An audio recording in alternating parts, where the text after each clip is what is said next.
बिस्मिल्लाहिर्रहमानिर्रहीम। अस्सलाम वालेकुम सबको जी। वालेकुम अस्सलाम।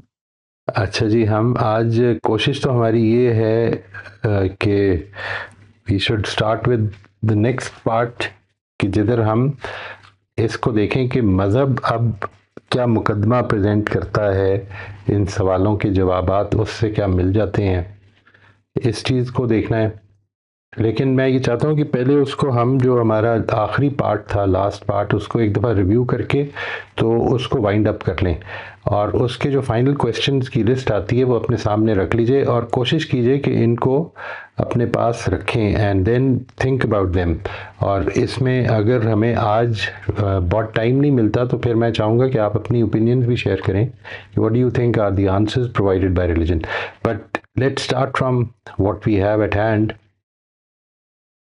हमारा जो आज का टॉपिक हम आखिर में लेके आ रहे हैं वो that is the questions life presents, और इसमें we will be taking up the final list जो आपने बनाई, उसको हम लेके आ रहे हैं। इसको ज़हन में रखना है कि इसके अलावा भी बहुत कुछ हो सकता है। साइंसी तौर पर भी कुछ सवालात हैं जो पैदा होते हैं, बायोलॉजिकली भी कुछ सवालात पैदा होते हैं, लेकिन ये वो सवाल हैं जो एक आम आदमी के जहन में पैदा होते हैं। एक आदमी जो कि अभी एट ले मैंस लेवल जब दुनिया को ऑब्जर्व करता है तो उसके जहन में ये सवालात सारे पैदा हो जाते हैं। इसमें जो हमारी लिस्ट है, it starts with why are some children born with disabilities और abnormalities, why does a wise creator allow such imperfections, why do some parents face immense challenges while others don't। ये इसको कोशिश करनी है आपने कि ये जो सवालात हैं ना, इनके साथ थोड़ा सा एम्पथाइज करके देखें, यानी try to put yourself there.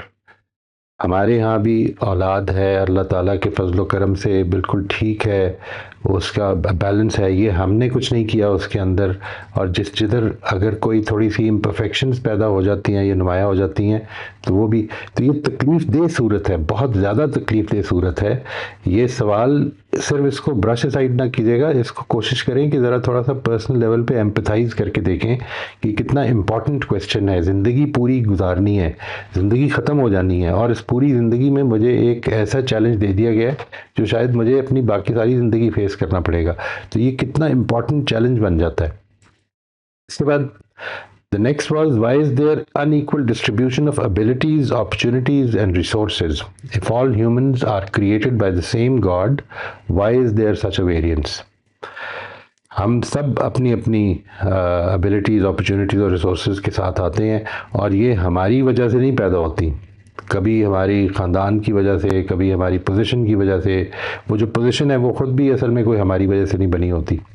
तो ये सारे एस्पेक्ट्स जो हैं, इन को हमने लिया था। ये this was the second question, and this again can be a very very serious issue with some people's life. मैं व्हेन आई कंसल्ट देम, तो उसे मालूम ये होता है कि उनका मसला असल में ये है, यानी वो क्यों ये महसूस करते हैं, हर वक्त वो ये महसूस कर रहा है एक इंसान कि मेरे ऊपर ये क्यों हो रहा है, मतलब मेरे हमसाए के ऊपर तो नहीं हो रहा, वो तो बिल्कुल ठीक ज़िंदगी, उसकी तो कोई आजमाइश नहीं हो रही, उसका तो कोई मुश्किल नहीं पड़ रही।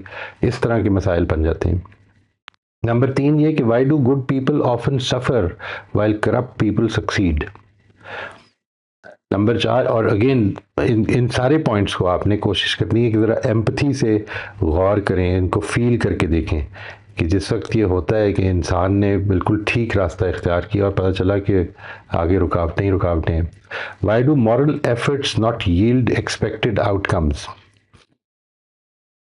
Morality does not guarantee worldly success. Whatever your criterion of success, it does not guarantee worldly success. There is no connection between good deeds and good results. Efforts आपकी जो हैं या आपके जो अमल हैं, उससे लाजमन अच्छे या बुरे नताइज नहीं निकलते। इसमें पांचवा सवाल ये है कि why do natural disasters affect innocent people indiscriminately. बगैर किसी किसी तमीज़ के लोग जो मौजूद हैं वो सारे अर्थक्वेक्स में, फ्लड्स में, वॉर्स में मारे जाते हैं।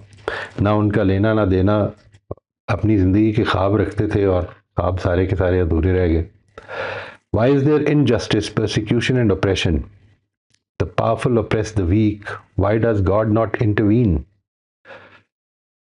This is a very serious question. Sometimes when you are going through a very tough time, you feel that कि मतलब अल्लाह ताला कितना सब्र करे इंसान, कब तक सब्र करे, क्यों नहीं मुझे आके तो बचा लेता इस सिचुएशन से. Why are deserving people denied what they deeply yearn for? Childless parents हैं, इस सिलसिले में आपने जिक्र किया था. People with talent and honesty are overlooked due to the influential. Favouritism है, नेपोटिज्म है, इस तरह के इश्यूज हैं. Then we had why are we created without our choice and made to live a life full of difficulties? हम अपनी choice से क्यों नहीं, हमारी तो चॉइस नहीं थी, हमसे कोई पूछ के तो नहीं पैदा किया गया और फिर एक मुश्किल में डाल दिया. इसके बाद नवा क्वेश्चन ये था कि if God is just, wise and merciful, why is life full of apparent randomness? ये जो सारी पीछे हम बातें कर रहे हैं इसमें एक रैंडमनेस आपको नजर आ रही है. Why doesn't God make his presence more evident? Why does God not intervene in injustices? जब जुल्म ज़्यादतियाँ हो रही हैं तो उस वक्त खुदा क्यों नहीं इंटरवीन करता? अगर कोई क्रिएटर है और वो जस्ट है तो अपनी प्रेजेंस को क्यों नहीं ज़्यादा एविडेंट कर देता कि मैं इधर बैठा हूँ और देख रहा हूँ? ऐसा कुछ नहीं हो रहा, वो अपने आप को छुपाए बैठा है, बिलगैब में है वो. Is there meaning behind our suffering or is life ultimately nonsense? Why does one's moral voice often lead to isolation, persecution or loss? Why are human desires unlimited while life is limited and uncertain? Why can't our noble aspirations जैसे कि peace है, fairness है, compassion है, they remain unfulfilled? अच्छी और बुरी दोनों ही हमारी जो एस्पिरेशंस हैं, why do they remain unfulfilled? If life is unfair, why do we so strongly expect fairness? चले मान लेते हैं कि लाइफ ने फेयर नहीं होना, तो फिर हमारे अंदर ये किधर से पैदा हो गई ये चीज़ कि लाइफ को फेयर होना चाहिए? हमारा लिटरेचर, हमारी मूवीज़, हमारे ड्रामे सब ये बताते हैं कि life is going to be fair. ठीक है, किसी ना अगर तुम्हारे साथ जुल्म ज़्यादती हुई है तो तुम्हारे लिए बदला ले लिया जाएगा या तुम खुद बदला लेने की पोजीशन में आ जाओगे. But this does not happen in real life. Life is an unfinished story. Why does effort not always produce results? Why does merit not always get rewarded? इसमें कुछ शायद थोड़ी सी रेपिटेशन भी होगी, लेकिन मैंने जो पॉइंट्स आते जा रहे थे मैंने सब नोट कर लिए हैं जी. Why do people get punished for choosing integrity? Why is life unpredictable, uncertain and bound to end in the face of an unrelenting desire to live?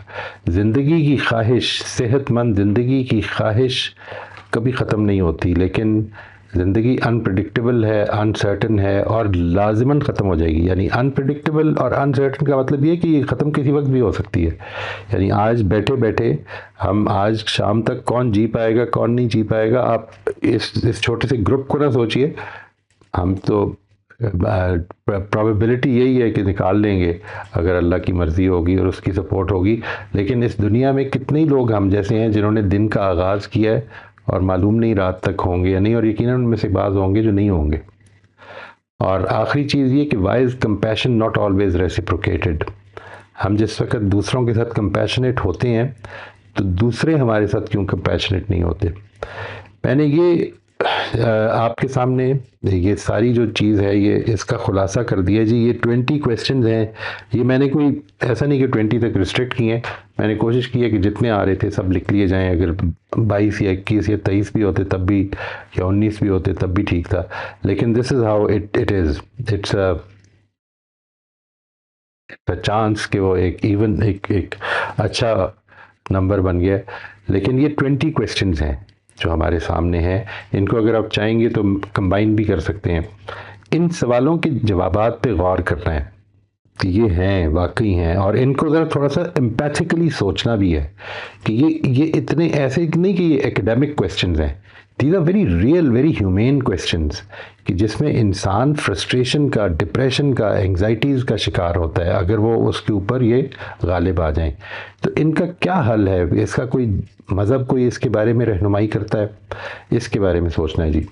मैं आज सिर्फ एक ब्रीफ सा तारुफ कराना चाहता हूँ जी। अभी हमारे पास we have 10 minutes, I hope we will be able to finish in another 5। अगर नहीं होगा तो फिर हम आगे ले चलेंगे इसको, कि इसकी मजहबी तौज़ी की असासात क्या हैं। ये मैं चाहता हूँ कि आप इन असासात को आज समझ लें। असासात का मतलब ये कि उसके मुकद्दमात क्या हैं, ठीक है जी। नंबर 1 ये इस तौज़ी की, यानी इस वजाहत की, इन सारे क्वेश्चंस के हवाले से जो वजाहत मज़हब दे रहा है उसके हवाले से अगर गौर करें तो वो ये सामने आता है। सबसे पहला प्रेमिस ये है कि God is the all knowing, almighty, wise, merciful and just creator and master of all that exists.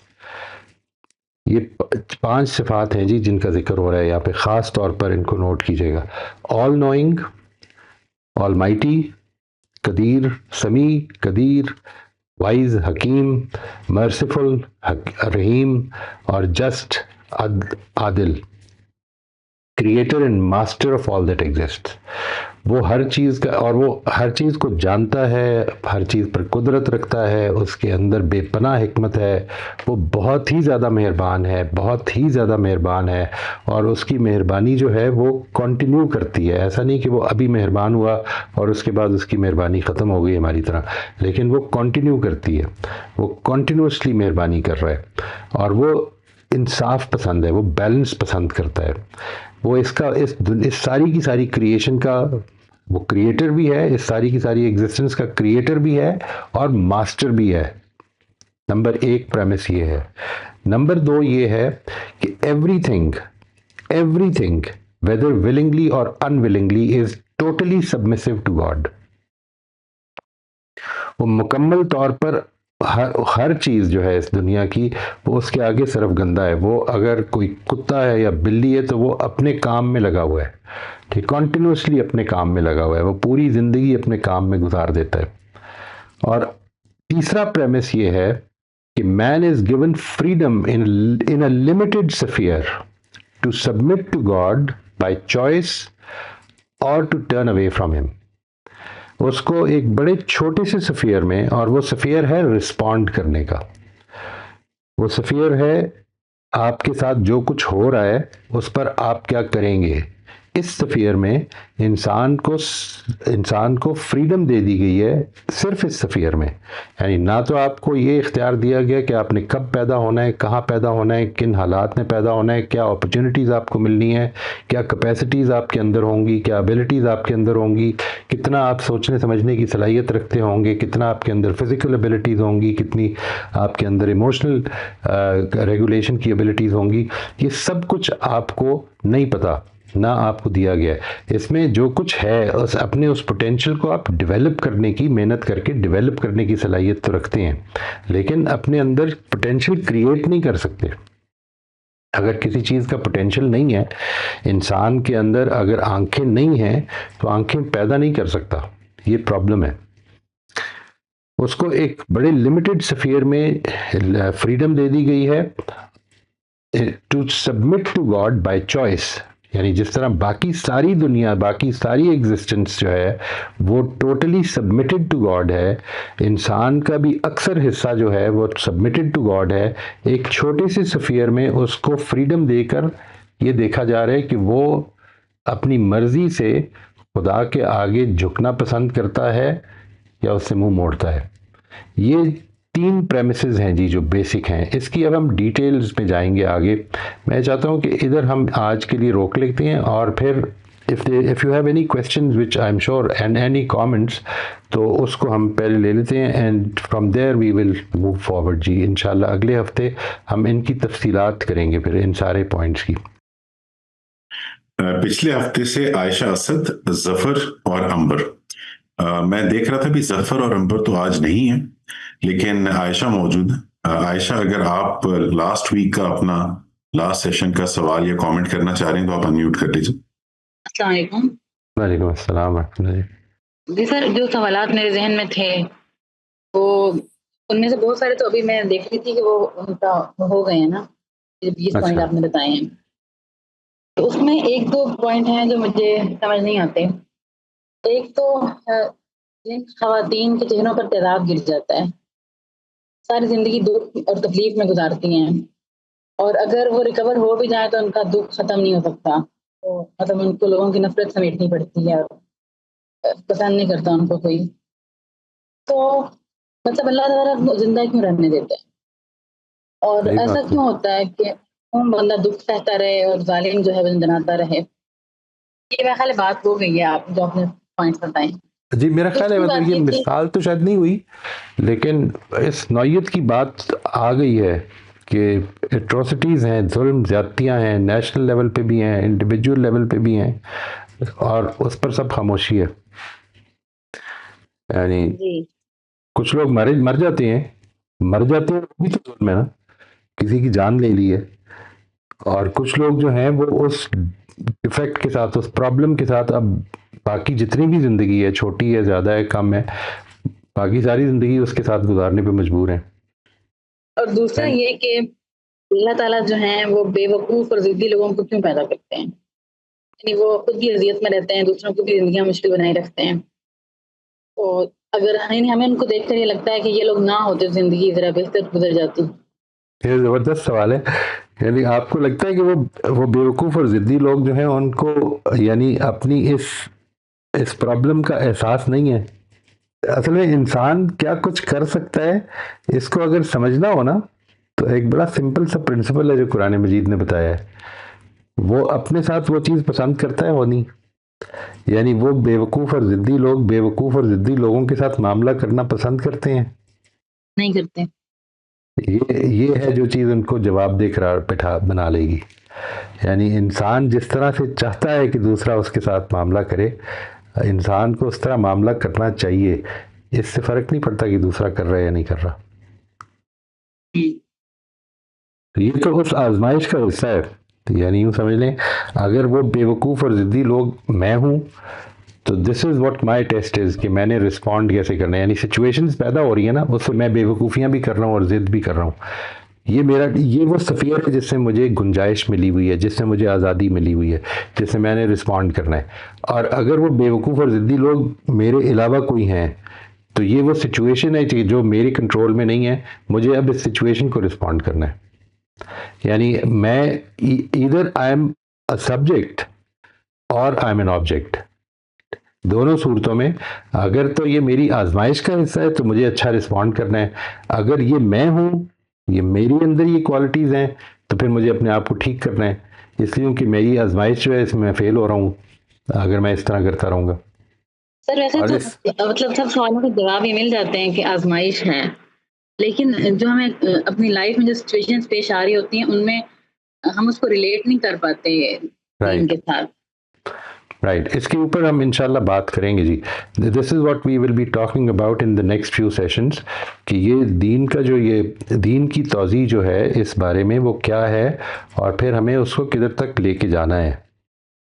ठीक है ना जी। यानी ये जो इम्पोर्टेंट चीज़ है वो ये कि ये सवालात आप इनसे रिलेट कर सकते हैं। सबसे पहली चीज़ तो ये, क्या आपके दिलों में भी ये सवाल पैदा होते हैं, ये मसाइल पैदा होते हैं? अगर ये होते हैं तो आपने भी कोई इसका जवाब, कोई इसकी तौज़ी क्रिएट की हुई है? वो की हुई है तो क्या की हुई है? ये अगर आप शेयर करना चाहें तो ज़रूर करें। मैं उसको एक तरतीब से लेके चलूँगा। आपके लिए कोई ज़रूरी नहीं है कि उस तरतीब को अपने सामने रखें। You can go ahead and find कि ये बता सकते हैं कि आपकी नज़र में क्या एक्सप्लेनेशन है, इस सवाल के क्या जवाब। ये एक एक सवाल को ले लें and try to resolve each question, सब सवालों के जवाब। ये बात कि आजमाइश है, ये शायद नहीं है। यानी उस आजमाइश की बाज़ हिकमतें अल्लाह ताला ने खुद बयान भी कर दी हैं। मज़हब ने ये भी बता दी है कि कुछ एस्पेक्ट्स उसके ऐसे भी हैं।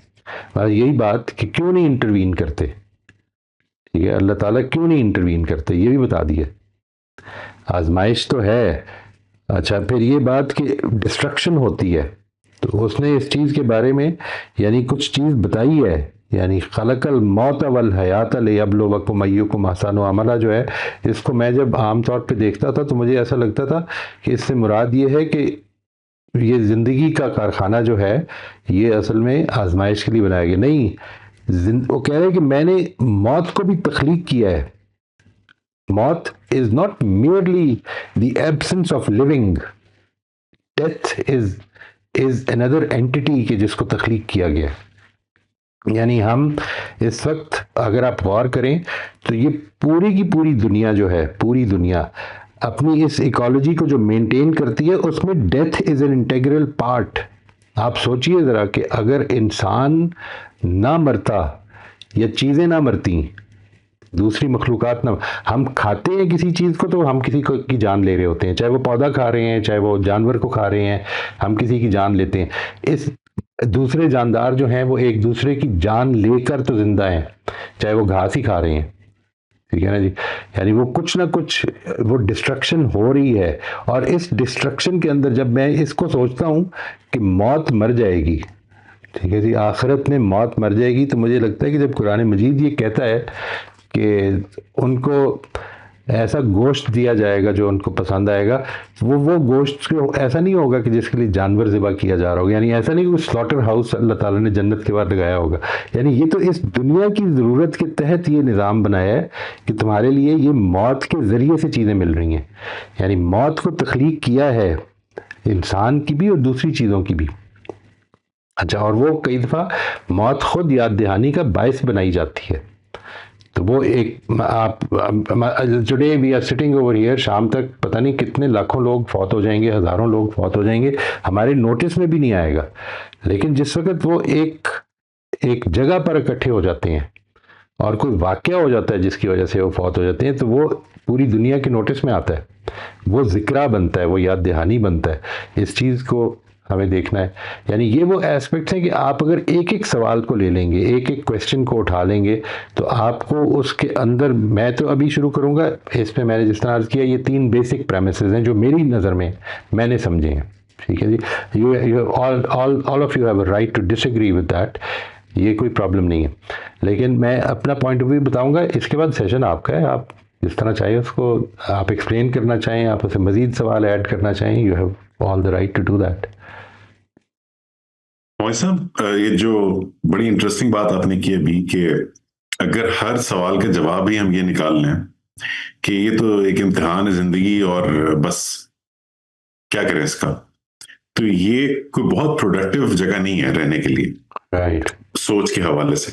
इनफैक्ट मैंने अपनी जिंदगी से मैं एग्जांपल दे सकता हूँ कि मुश्किल हालात में एक वक्त आया जब मैं कायल हो गया इस बात का कि अल्लाह का इम्तिहान है, सब्र शुक्र करके गुजार दें। कुछ अर्से बाद एहसास ये हुआ कि इम्तिहान हो या ना हो, जो सही मुझे करनी है, मैं उससे भी रुक गया। एब्सोल्युटली। और वो एक बहुत ही खतरनाक जगह होने के लिए इन लाइफ। बिल्कुल। और ना सिर्फ प्रैक्टिकलिटी के हवाले से खतरनाक है, बल्कि जो इस वक्त हम पूरी कोशिश कर रहे हैं, जो सही हम कर रहे हैं अल्लाह ताला की शनासी, खुदा शनासी की, उसके हवाले से भी एक बड़ी सिंप्लीफाइड, ओवर सिंप्लीफाइड और शैलो अंडरस्टैंडिंग डेवलप हो जाती है। अल्लाह ताला से रिश्ता जो है वो एक इम्तिहान लेने वाले का और इम्तिहान देने वाले का ही रह जाता है। Quite right, quite right. ये बिल्कुल वैसे ही है कि आपने हर चीज़ का अगर एक जवाब दे दिया, जिस तरह आप हर स्कूल के पास जाएं ना, तो वो कहते हैं कि आप इंसानों के बारे में क्या विजन रहे, हम अच्छा इंसान बनाना चाहते हैं। अब मुझे अच्छा इंसान क्या होता है और वो कैसे बनता है, यानी व्हाट इज इट, इस तफसील में जाएं, इस तफसील में जाएंगे तो पता चलेगा। यानी इट इज़ नॉट अबाउट कि ये आजमाइश है सिर्फ, यानी आजमाइश को इन सवालात से रिलेट करके दिखाएं कि ये आजमाइश कैसे होती है, फिर इसकी क्या ज़रूरत थी। यानी ये बात कि मैं पैदाइश पे नॉर्मल था, ये जिसको आप नॉर्मल कहते हैं, नॉर्मल, ये कैसे पता चला है कि नॉर्मल है, ठीक है। सिर्फ इस तरह से पता चलता है कि देयर आर सर्टेन डिविएशंस। अब वो क्यों है, अच्छा वो उसके नतीजे में मेरे अंदर क्या चीज, मेरी क्या आजमाइश है, और जिसके हाँ हैं और जो जिसके अंदर हैं ये प्रॉब्लम्स, ये सारों की देखें ना। यानी आजमाइश से तो कोई भी बरी नहीं है, लेकिन हम तीनों की डिफरेंट आजमाइशें हैं। एब्सोल्युटली। इनफैक्ट आपने जो पहली प्रेमिस अभी मेंशन की थी, उसमें 2 ऐसी अल्लाह ताला की क्वालिटीज हैं जो मैंने पर्सनल एक्सपीरियंस में रही है कि सबसे ज्यादा उनको रिकंसाइल करने में हमें दिक्कत महसूस होती है। एक ये कि वो ऑल वाइज है, एक हकीम है, और एक ये कि वो रहीम है। तो हमारी जिंदगी में ऐसे बहुत सारे काम हो रहे होते हैं जो हम रहमत का तकाजा तो तस्वर नहीं कर सकते, हो या ना हो, Right. मुमकिन है कि अल्लाह की रहमत हो, लेकिन लगती नहीं है सामने से। Absolutely. और इस पे दिल मानता नहीं है कि ये अल्लाह की हिकमत होगी। बिल्कुल। ये जो अभी आयशा ने कहा कि कुछ लोग बेवकूफ और जिद्दी होते हैं, इसमें अल्लाह ताला की क्या हिकमत नजर आ रही है? यानी ये सवालात पैदा हो जाते हैं। अल्लाह ताला की रहमत को भी हम इंशाल्लाह एक्सप्लेन करने की कोशिश करेंगे। अल्लाह ताला की रहमत हमारे जैसे मॉर्टल्स के लिए ये समझनी इसलिए मुमकिन है क्योंकि उस रहमत की मैनिफेस्टेशन यहाँ पे पूरी हो ही नहीं सकती, हो ही नहीं सकती असल में। यानी वो जिस वक्त होगी तो हम सब ये पुकार उठेंगे कि जो आज इस तकलीफ में रहते हैं और जो इस सवाल में रहते हैं कि ये किस तरह की रहमत है, अंदर से ये सवाल पैदा हो सकता है ना। तो जब आपको वो सामने मैनिफेस्ट होगी तो आपको पता चलेगा कि ये तो बहुत ही ज़्यादा रहमत थी, यानी कितनी बड़ी रहमत थी। मैं उस वक्त सोच, मेरी नज़र ही, देखिए मैं तो ये कहता हूँ जब समझाने की गर्ज से कि मैं इस वक्त इस चार दीवारी के बाहर नहीं देख सकता जिसमें मैं बैठा हूँ। लाइकवाइज आप सब लोग जो हैं, you are only aware of what is happening there unless you have a camera fitted outside और वो देख रहे हो आप, वरना आपको इस वक्त कोई अवेयरनेस नहीं है कि बाहर क्या हो रहा है। मैं अपने इस लिमिटेड व्यू के साथ जो गड़बड़ होती है उसके बारे में परेशान होता हूँ, उसके बारे में हलकान हो जाता हूँ, उसके बारे में रोने लग पड़ता हूँ, उसके बारे में दुखी हो जाता हूँ, एंग्शियस हो जाता हूँ। ये सब कुछ इस लिमिटेड पर्सपेक्टिव में हो रहा है, इस चार दीवारी के अंदर। बाहर निकलता हूँ तो पता चलता है ओहो, लेट्स से अभी अगर ये मेरी ये ट्रांसमिशन जो है ये ख़त्म हो जाए तो मेरे लिए जो सबसे पहली फीलिंग होगी वो ये होगी कि ये तो बड़ी प्रॉब्लम हो गई है, और you know it'll be I'll be anxious, I'll be thinking about how many people's time is getting wasted, ये सब कुछ सोचूंगा। अच्छा, इधर से उठ के थोड़ी देर इंतज़ार करके बाहर गया और पता चला कि ये तो बाहर आना मेरे लिए कितनी बड़ी रहमत थी क्योंकि ये छाती गिर गई। Now this is something which मुझे जब हो जाता है तो पता चलता है कि ओह अच्छा ये था। इसी तरह मैं कह रहा हूँ कुछ चीज़ें यहाँ पर चूंकि इनकम्प्लीशन में हैं, जिंदगी क्योंकि इनकम्प्लीट है, वो मैनिफेस्ट होती नहीं है। कुछ चीज़ों का फीडबैक, कुछ चीज़ों का फॉलो अप जो है वो मुझे असल में इस दुनिया में मिल ही नहीं रहा। वो जब मिलेगा तो पता चलेगा कि अच्छा कितनी बड़ी रहमत थी। तो खुदा की रहमत को पूरी तरह समझने के लिए जो एक और टेनेट है इस्लाम का, आखिरत का, उसके ऊपर अगर पूरा भरोसा है तो हिकमत भी समझ में आ जाएगी, रहमत भी समझ में आ जाएगी। ये यकीन, ये हमारे ईमान का हिस्सा है। ये यूं नहीं, यानी हमने ये जो 5 मैंने आपके साथ शेयर किए हैं एट्रीब्यूट्स, इनको डिराइव अपने एक्सपीरियंसेस से नहीं किया। यानी अपने बच्चों में कोई प्रॉब्लम देख के ये डिराइव नहीं किया कि अल्लाह बड़ा मेहरबान है। असल में डिराइव ये किया है from the data surrounding us. Data एक और चीज है, मेरा एक्सपीरियंस एक और चीज है। यानी यूं समझ लें कि वो जो डेटा है मैं उससे पर्सनली रिलेट भी कर रहा हूं, और वो एक ऑब्जेक्टिव चीज है, आपको भी दिखाई जा सकती है। आपके अंदर भी वो वही कैफियत तारी कर देगी अगर आप गौर करेंगे जो मेरे अंदर तारी करेगी। लेकिन जो मेरा एक्सपीरियंस है वो आप एक्सपीरियंस कर ही नहीं सकते जब तक कि आपके साथ ही वही ना हो। इसलिए एक्सपीरियंस से खुदा को ना समझें, डेटा से समझें। वो डेटा ये बता रहा है कि वो मर्सीफुल है, वो वाइज है, वो ऑल नोइंग है, वो ऑल पावरफुल है, वो जस्टिस वाला है। इस डेटा को सामने रख के अब एक्सपीरियंस को इस डेटा की रोशनी में देखें। जब सवाल, और ये सवालात पैदा हो गए हमारे, अब इन सवालात के जवाबात हमने लेने हैं मजहब से। जी नासिर, प्लीज गो अहेड। अस्सलाम वालेकुम। वालेकुम अस्सलाम रहमतुल्लाह जी। बस सर, ये जो आपने शुरू में पहले सारे सवालात करने के बाद एक जगह पे आपने एक कहा कि इंसान को एक्चुअली ना लिमिटेड फ्रीडम ऑफ एक्शन दी गई है। इस पे आगे एक्सप्लेनेशन आएगी, आई मीन जी जिसमें थोड़ा सा आपने ये कहा कि ये आगे बात होगी ना इस पे। बिल्कुल जी। यानी लिमिटेड स्फीयर में फ्रीडम दी गई है, लिमिटेड स्फीयर में, लिमिटेड फ्रीडम ऑफ एक्शन नहीं मैंने कहा, लिमिटेड स्फीयर में उसको फ्रीडम दी गई है कि वो सबमिट कर रहा है। फ्रीडम भी क्या है, 2 सूरतों में है ना, 2 चीज़ों की तरफ डायरेक्टेड है कि तुम अपनी इस फ्रीडम में खुदा के आगे सबमिट करते हो। जिस तरह से तुम्हारा जिस्म, तुम्हारी सांसें, तुम्हारे दिल की धड़कन सब सबमिटेड है खुदा के आगे, उस लिमिटेड स्फीयर में भी क्या तुम सबमिट करते हो। यानी इस स्फीयर में मेरे पास कोई फ्रीडम नहीं है कि मैं अपने दिल को थोड़ी देर के लिए बंद कर दूं या रेस्ट करा दूं, या यू नो, ये मेरे पास ये सब कुछ तो सबमिटेड ही है, जिस तरह से जिस तरह सूरज, चांद, सितारे, चूंटियाँ और कुत्ते और बिल्लियाँ सब सबमिटेड हैं, इस तरह से मैं भी तकरीबन 90% तो सबमिटेड ही हूँ। और वो जो मैं ऐसे ही आर्बिट्रेरली मैं कह रहा हूँ, वो जो 10% की फ्रीडम है, असल में उसमें मेरी आजमाइश है, इसमें मेरी आजमाइश भी नहीं है, जिधर फ्रीडम नहीं है। ठीक है, बिल्कुल सही। ना आप अनम्यूट कर लीजिए। जी, अस्सलाम वालेकुम। वालेकुम अस्सलाम, खैरियत से मेरा? अल्हम्दुलिल्लाह सर। अच्छा सर, मेरा एक पुराने टॉपिक से रिलेटेड एक क्वेश्चन है, एक्चुअली रिजॉल्व नहीं हो पा रहा था, तो मैंने कहा मैं पूछ लूँ, वो ज़मीर से रिलेटेड है। हमने उस वक्त भी एक वर्ड यूज़ हुआ था डिस्टॉर्टेड कॉन्शियस के हवाले से। एनीवेज, मेरा क्वेश्चन ये है कि हमने जब ज़मीर की बात की थी तो हमने इसको ऐसे ही डिस्कस किया था कि ज़मीर हमें चीज़ों से रोकता है, और ज़मीर जो अल्लाह ने देकर पैदा किया है तो वो बुनियादी इखलाकियात के साथ आया है, ठीक है। लेकिन अब कुछ चीज़ें हैं कि जो फिर हम लर्न करते हैं। मैं आपको एक एग्जांपल देता हूँ, तो मुझे समझना है कि क्या ये ज़मीर से रिलेटेड है, और इसको आप ज़मीर की आवाज़ कहेंगे या मैं गलत इसको समझ रहा हूँ। तो फर्स्ट टाइम मैंने जब कार ली, फॉर एग्जांपल लीज की कार ली, ठीक है। अब जैसे हम लोग जो ग्रो हुए हैं, आपको पता है कि वो सूद के एक सर्टेन कॉन्सेप्ट के साथ ग्रो हुए हैं, और ये सारी चीज़ें हम सूद में कंसिडर करते हुए जब हमारी टीन एज थी, जब हमने समझा, ठीक है। अब उसके बाद मैंने इसको जब थोड़ा सा स्टडी किया, सही या गलत जो भी है, बहरहाल मैंने ये स्टडी किया उस वक्त जब मैंने ली, तो मुझे ये समझ में आया कि बैंक्स जो हैं वो जो भी काम करते हैं वो सूद से रिलेटेड है तो उसको अवॉइड किया जाए, मगर देर आर प्राइवेट कंपनीज, चाहे उनके बैक साइड पे बैंक ही होता है, मगर वो हमसे वो जो बेया और शरा मतलब रेंटल काम में आ जाता है, तो वो ठीक है, ठीक है।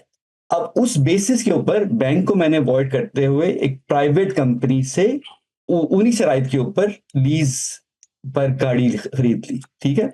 और ये समझ करके ये ठीक है, बैंक ठीक नहीं है, ये ठीक है, और उस पर मैंने ले ली।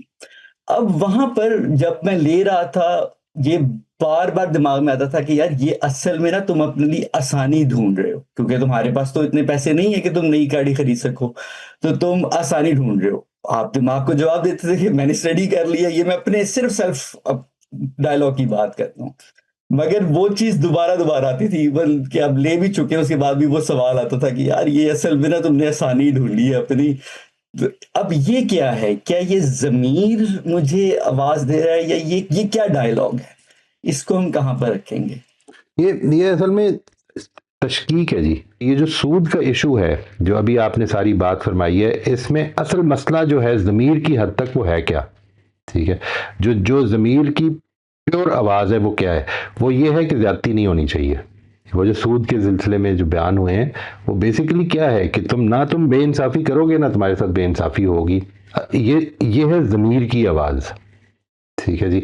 अब इसके ऊपर डेवलपमेंट ये होती है कि इसकी एप्लीकेशन होती है एक, वो एप्लीकेशन अगर आपने सीखी है, समझी है, तो आप कर देंगे और उस जगह पे खड़े होंगे। उस एप्लीकेशन ये जो एप्लीकेशन आप कर रहे होते हैं, ये खुद आपकी एवोल्यूशन के साथ चेंज हो सकती है। यानी as you progress in knowledge, तो आपके सही और गलत कॉन्सेप्ट्स में वो बेसिक कॉन्सेप्ट उधर ही हैं। आज भी यही समझा जाएगा कि जुल्म हो रहा है या नहीं हो रहा। अब क्या हो रहा है, एप्लीकेशन ये हो रही है कि क्या ये जुल्म है या नहीं है, मिसाल के तौर पर, ठीक है। इसमें आपका एक नॉलेज बेस बना, आप उस नॉलेज बेस के मुताबिक अमल करते हैं, और चूंकि दूसरे लोगों की आरा इसमें डिफरेंट हो सकती हैं, तो कई दफ़ा लोग इसमें तशकीक में पड़ जाते हैं। सो बी मोर ऑब्जेक्टिव, जितने हो सकते हैं करें, अल्लाह ताला से इस्तिखारा करें, दुआ खैर की दुआ करें। सब कुछ करने के बाद आप एक एक्शन करते हैं, और उसके बाद फिर जो कुछ भी है उसको उसकी जिम्मेदारी लें कि ये मैंने गौर करके किया है, और जिस वक्त मैंने ये फ़ैसला किया था उस वक्त मैंने गौर करके किया था। अब तो फैसला हो चुका है ना अल्लाह ताला उस चीज़ पर कि जो आपकी अनइंटेंशनल, यानी अगर कोई गलती है तो उस पर मुआखज़ा नहीं फरमाते। ये उनकी बड़ी मेहरबानी है हमारे ऊपर, यानी जो अनइंटेंशनल हमारी गलतियां हैं उस पर मुआखज़ा नहीं फरमाते। अब आपकी नॉलेज बेस ही चेंज हो गई, और आज आपका ये ख्याल है कि नहीं वो जो चीज़ थी वो गलत थी। मैं इसकी आपको एक मिसाल देता हूँ बड़ी वाज़ेह सी। सूद के मामले में बहुत हद तक इत्तेफाक ही है ना कि सूद तो गलत है, ठीक है। ये बात कि हमारे उस्ताद की ये राय है और रही है बड़े शुरू से ही, जब से मैं सुन रहा हूँ ये रही है कि सूद, I mean somewhere in between ये बात चेंज हुई है, लेकिन ये काफ़ी आगाज़ में ही चेंज हो गई थी। वो ये कि सूद टोटली जो हराम है, सूद की हुर्मत है वो सूद लेने की है। मेरी इस नॉलेज बेस के साथ मेरी कॉन्शियंस मुझे इस पे नहीं झंझोड़ेगी अगर मैंने कोई कर्ज लेके उस पे सूद दे रहा हूं, लेकिन अगर मैं कर्ज दे के उस पे इजाफा मांग रहा हूं तो मेरी कॉन्शियंस बहुत झंझोड़ेगी, इसलिए कि मेरी नॉलेज बेस ही है। जिसकी नॉलेज बेस ये नहीं है वो उसकी कॉन्शियंस उस पर भी झंझोड़ेगी जिस पे मेरी कॉन्शियंस नहीं झंझोड़ रही।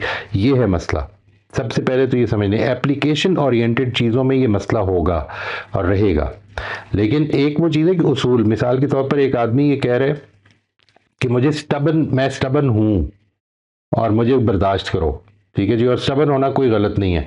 तो उससे ये पूछा जाएगा, या ढीठ होना या बात ना सुनने वाला होना, या अगर उससे पूछा जाएगा कि वो अपने साथ ये मामला पसंद करता है तो फिर ठीक है, फिर इसका मतलब है उसकी अंदर की अंडरस्टैंडिंग में प्रॉब्लम है, एप्लीकेशन उसकी ठीक नहीं हो रही। वरना ये बात कि ये एक आदमी जिस रवैये को खुद अपने लिए पसंद नहीं करता, वो सिंपल क्राइटेरियन है। यानी हमारी जो इंटरपर्सनल मोरालिटी है उसका बहुत ही सिंपल क्राइटेरियन ये है कि अगर मैं अपने साथ ये मामला पसंद करूँगा तो फिर ठीक है, मुझे करना चाहिए। If I would like people to deal with me like that, then I should deal with me like that, then I should deal with them like that, otherwise I should avoid doing that। तो ये knowledge base का भी मसला है इसमें कि मेरे पास क्या नॉलेज है, और दूसरा ये कि मेरी उसकी कनेक्शंस, इंटरप्रिटेशंस, कंस्ट्रक्शंस। अब वो कंस्ट्रक्शंस आपने एक बार कर दी तो फिर कोशिश करें कि उसके बारे में इसमें शक में मुब्तला ना हो कि वो फैसला गलत था।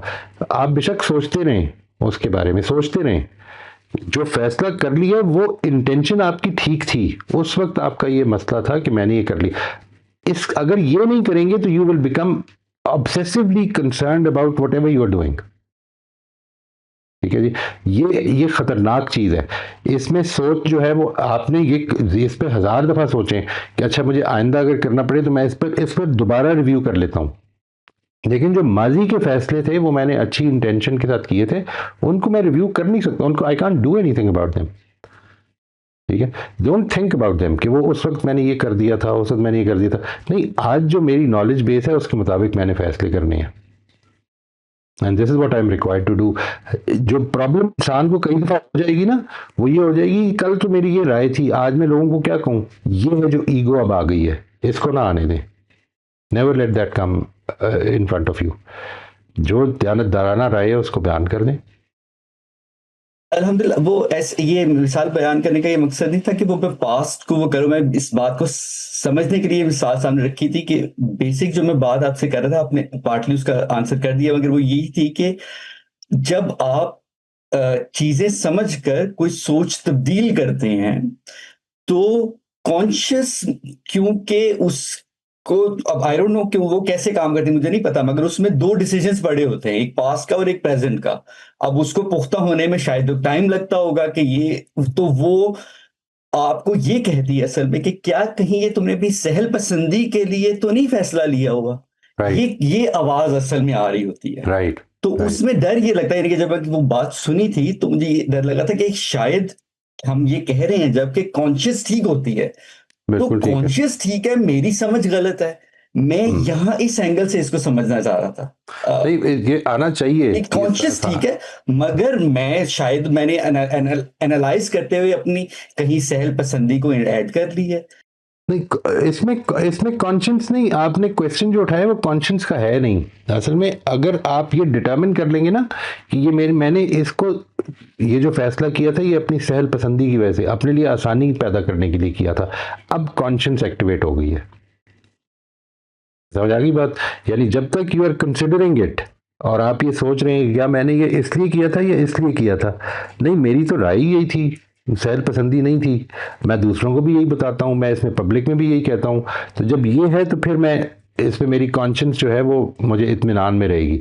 लेकिन ये बात कि मैं पब्लिक में तो ये कहता हूँ मैं दूसरों को तो ये बताता हूँ, लेकिन अपने लिए मैंने ये आसानी की रास्ता इख्तियार की, तो अब मेरी कॉन्शियंस एक्टिवेट हो जाएगी।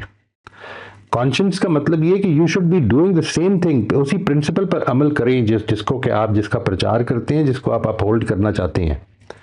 ठीक है ना जी।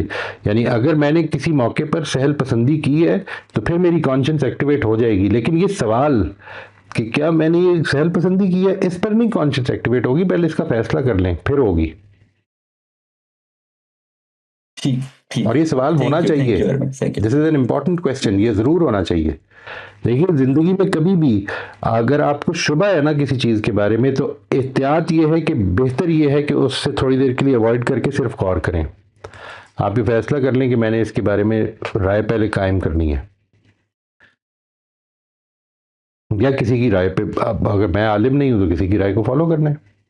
जी सर, वो तो वही कि अभी तो वही सिचुएशन है। जी sir, thank you sir, thank you. मैं मजीद सोचूंगा इसके ऊपर। Thank you very much, thank you. Mohit साहब, एक छोटा सा कमेंट इस हवाले से, अदनान का बड़ा इंटरेस्टिंग क्वेश्चन था ये।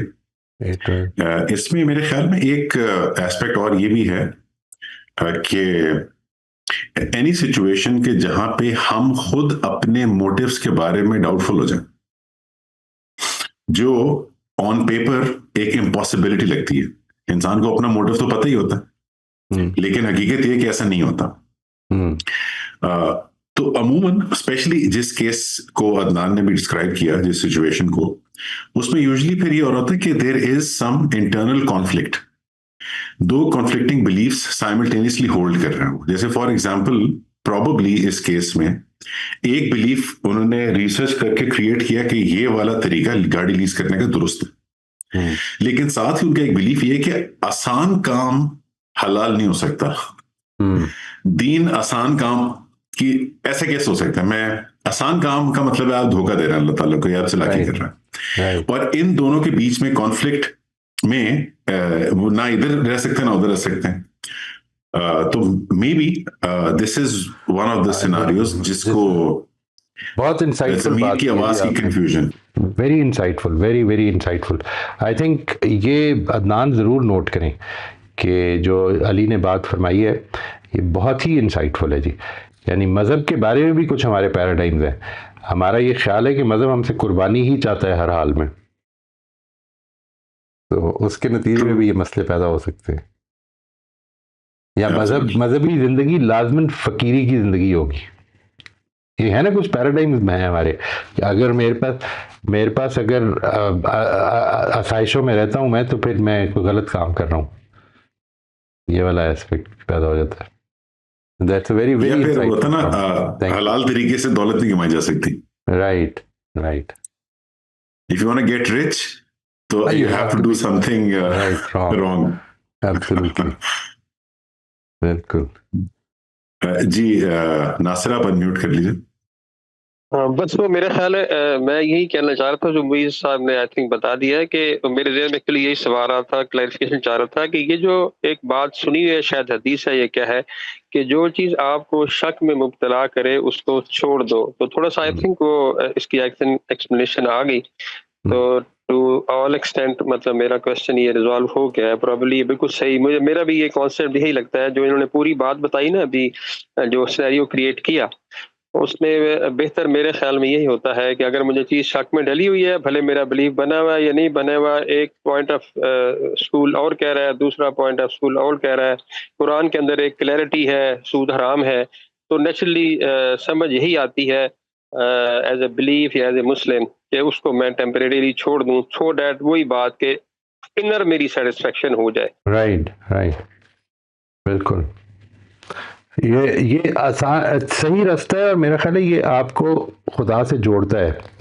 यानी लेकिन even if that is the case, देखें आपकी जो राय है ना उसमें क्लैरिटी नहीं है तो, या शुबा है, तो वो अलग है। एक तरफ आप ये समझते हैं कि है तो ठीक, लेकिन इससे आसानियां पैदा, जो अली ने बात फरमाई है, अगर ये आपके अंदर शक पैदा कर रहे हैं तो ये गलत शक होगा, इस तशकीक में मुब्तला ना हो। यानी आपने उस मेरिट, उसकी राय, उस राय को मेरिट पे क्रिएट करना है, उसके सारे पॉइंट ऑफ व्यूज जो हैं उनको मेरिट पे देखना है, लेकिन अपने किसी एक्सटर्नल पैराडाइम को बीच में ना ले आए, ये गलती हो जाएगी इससे। True true. और यही वो डायकोटमी है हमारे लिए कि हमने पैराडाइम को प्रिंसिपल के बेस पे क्रिएट करना होता है, राइट लेकिन प्रिंसिपल को गेज करने के लिए भी हमारे जज्बात और फीलिंग बहरहाल एक अहमियत रखते हैं। राइट तो ठीक बात ठीक लगती है, लेकिन कई मर्तबा जो चीज ठीक नहीं लग रही होती, बात वही ठीक होती है। हाँ बिल्कुल सही। तो बेसिस जैसे आप कह रहे हो प्रिंसिपल सेंटर्ड होना चाहिए, और शायद यही वो बिलीफ है जो क्रिएट करना अंदर के मुझे मेरी राय जाती तौर पे जैसी भी है, अगर प्रिंसिपल कुछ और है तो मुझे उसी को फॉलो करना। बिल्कुल ठीक। लेकिन ये मुश्किल काम है सब बहुत। नहीं, असल में इसकी तरबियत करनी है बेसिकली। हम इंशाल्लाह एज वी प्रोग्रेस, हम वो जो कॉग्निटिव डिस्टॉर्शंस का भी कर रहे हैं उसमें भी मैं ये कोशिश करूंगा, और यहाँ पर भी कि एज वी प्रोग्रेस इस चीज़ की तरबियत करनी है अपने अंदर कि हम we will make mistakes, you know, we are humans and we have to live with those mistakes, और ये मिस्टेक्स करके सीखना है और आगे बेहतर होना है। एब्सोल्युटली। यही पैराडाइम्स के हवाले से रिसेंटली आई केम अक्रॉस समवन जिनका यानी अभी हम ऐसे लोगों के जनरली हम ऐसे लोगों की बात करते हैं कि लोग दूसरों के साथ ज्यादती कर रहे होते हैं, लेकिन ऐसे ऐसे लोग भी देखें दुनिया में इस वक्त परेशानी में मुब्तला हैं और उनके लिए बड़ा शदीद जिंदगी का मसला बना हुआ है, जिनका जिक्र मैं कर रहा हूँ कि वो अपने आप को माफ नहीं कर पाना, और जिस चीज के लिए वो अपने आप को माफ नहीं कर पा रहे वो कोई इतनी बड़ी गलती है भी नहीं। और वो जो पैराडाइम हम क्रिएट कर लेते हैं अपने लिए, अगर वो प्रिंसिपल सेंटर्ड उसको कर लें तो उनके अचानक से लाइफ टर्न अराउंड हो जाए। Right, quite right, interesting point. जी सलमा, आप अनम्यूट कर लीजिए। अस्सलाम वालेकुम सर। वालेकुम अस्सलाम रहमतुल्लाह जी। सर ये जो अली ने बात की है ना, ये वाकई बड़ी अच्छी बात है, क्योंकि मैं इस एक्सपीरियंस से गुजरी हूँ कि ये जो सूद वाला मामला था, इसमें जब एक रकम मेरे पास कम थी, मैं घर लेना चाह रही थी तो रकम कुछ कम थी, और मेरे जो करीबी अजीज थे वो मुझे दे चुके थे, तो मुझे लामहला बैंक के पास आना पड़ा। फिर हालांकि बहुत मामूली सी रकम उसमें चाहिए थी, 2 लाख रुपए, तो वो बैंक से लिया। सर मेरी एक दोस्त है, वो उसने मुझे बड़े ताने दिए कि जो है वो तुम तो बड़ा दीन का वैसे रूल्स की बात करती हो, फला फला, तो तुमने तो सूद लिया तुमने। तो मैंने कहा यार, मेरे पास कोई और हल नहीं था ना, मैं किधर जाती, थोड़े से तो पैसे रह गए थे, सारा इंतजाम हो गया था, अब कोई नहीं दे रहा था तो मैं क्या करूं। तो कह रही है नहीं, ये तो सूद है, तुम्हें पता है सूद लेने वाला और सूद देने वाला दोनों जो है वो जहन्नुम में जाएंगे। मैंने कहा नहीं, रिश्वत लेने वाला और रिश्वत देने वाला जहन्नुम में जाते हैं, मैंने तो ये पढ़ा है। तो कहती है कि नहीं ये भी है। तो सर फिर मैं हदीस की तरफ गई तो वहां पे भी मिल गई है कि है ऐसा कि लेने वाला भी जहन्नुमी और देने वाला भी। फिर सर मुझे आमदी साहब मिले कि बहुत कोई 17-18 साल पहले की बात। तो वहां से पता चला कि नहीं जी, मनफत जो है वो तो वही है, मनफत पे अगर आप वो ले रहे हैं, मनफत ले रहे हैं रुपए के ऊपर, वो सूद है।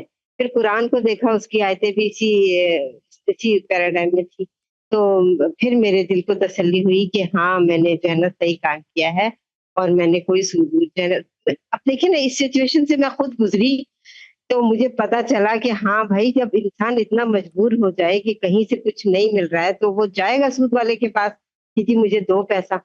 तो लेकिन ये कि जिन लोगों के ऊपर ऐसी सिचुएशन नहीं गुजरी होती है ना, वो भी बड़ी बातें बना रहे होते हैं, फिर वो आपको जीने नहीं दे रहे होते कि जी ऐसा ऐसा, हालांकि पता उनको भी कुछ नहीं हो रहा होता है कि भी थोड़ा सा देखें तो सही चारों तरफ कि क्या हो रहा है, कैसे हो रहा है, कुछ पढ़ लें, कुछ सुन लें, नहीं। तो सर दूसरी जो मुझे आज बात शेयर करनी थी वो ये थी कि ये जो अनजस्टिस वाली बात की थी ना हमारी एक बहन ने, कि जिद्दी और स्टबन लोग, ये तो मतलब बहुत मामूली सी बात है, क्योंकि ऐसे लोग सामने आते हैं तो फिर पोलाइट लोगों का और बात मानने वालों की भी तो कदर आती है ना, कि अगर ये दोनों रवैये सामने ना हो मुकाबले में, तो हमें कैसे पता चले कि ये अच्छा है और वो बुरा है। मतलब मुझे जवाब खुद ब खुद मिल रहे होते हैं। तो मैं आपको एक और एक्सपीरियंस कल बताऊं कि मैं तो अब जा रही हूँ ना बाकायदगी से डायलिसिस सेंटर, तो वहाँ जो कुछ मुझे नजर आता है, ज़ाहिर है मेरा 4-5 घंटे का वहां पर स्टे होता है। तो कल मुझे एक बड़ी अजीब सी वो सूरत हाल सामने आई कि मैंने अभी तक यही देखा था कि कोई अचानक बीमारी आई है तो उस पे इंसान डायलिसिस पे चला गया है, लेकिन कल एक बिल्कुल बेचारी गाँव की कोई औरत थी और वो मेरे पास आई, कहने लगी मेरा बेटा किधर गया? तो मैंने कहा वो बाहर इस साइड पे बाहर गया है। तो फिर मैंने उससे पूछा, मैंने कहा क्या ये इसको क्या हुआ है? तो कहने लगी कि ये ना जब पैदा हुआ तो 4-5 साल तक इतना बीमार रहा है ये कि इसको उल्टियाँ, मोशन और बुखार शदीद रहता था इसको। तो हम लोग करीब के डॉक्टर को दिखाते थे तो ये इस तरह था। फिर किसी ने हमसे बोला कि नहीं इसका ये ठीक नहीं हो रहा है, तुम इसको कराची लेके जाओ। कहती इधर आए तो पता चला कि पैदाइशी तौर पे इसके गुर्दे जो है ना सिकुड़े हुए। सर ये सुन के तो मैं बिल्कुल ही ना अपनी जगह बैठी रह गई कि मैं कहा या अल्लाह पैदाइशी तौर पे सिकुड़े हुए गुर्दे।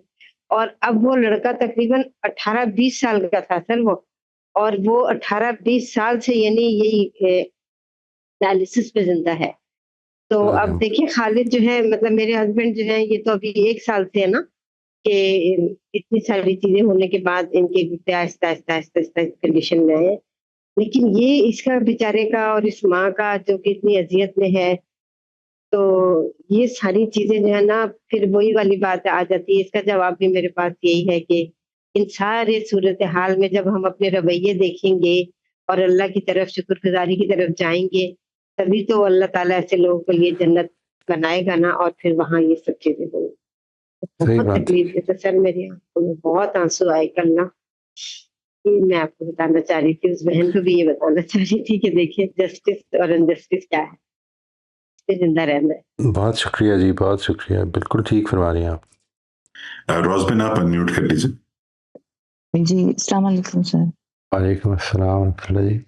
सर वही लास्ट टॉपिक जिंदगी सवाल उठाती है सही है, खालिक का या अल्लाह को जैसे हम देखते हैं तो आज होता रहता है ये, लेकिन आजकल जो सामने आ रहा है सोशल मीडिया पे, अल्लाह को मानने वाले, उसकी किताब को पहुंचाने वाले, उसकी किताब को देने वाले, सिखाने वाले, तो वो छोटे-छोटे बच्चों पर कितना तशद्दुद कर रहे हैं, कितनी ज़्यादती कर रहे हैं। यानी ये सब वीडियो देखते हैं या ये पढ़ते हैं तो उस पे बहुत ही दिल कुड़ता है। तो ये बहुत बड़ा सवाल है कि अल्लाह की किताब पढ़ाने वाले भी ऐसा कर सकते हैं। उस वक़्त भी अल्लाह ताला सामने नहीं आते, उस वक़्त भी अल्लाह ताला इंटरवीन नहीं करते, यानी वो तो खालिस उसी का काम कर रहे हैं ना। और इतनी शदीद किस्म की ज़्यादती और इतनी शदीद किस्म का तशद्दुद कि वो बच्चा बेचारा चले जाते हो तो बेचारे। मैं सोशल मीडिया को मैं फॉलो नहीं करता जी इतना ज़्यादा, इसलिए I won't know about it. इसको अगर आप सब लोग जानते हैं तो फिर तो ठीक है, मैं इस वाक़े को जानता नहीं हूँ कि जो हुआ है।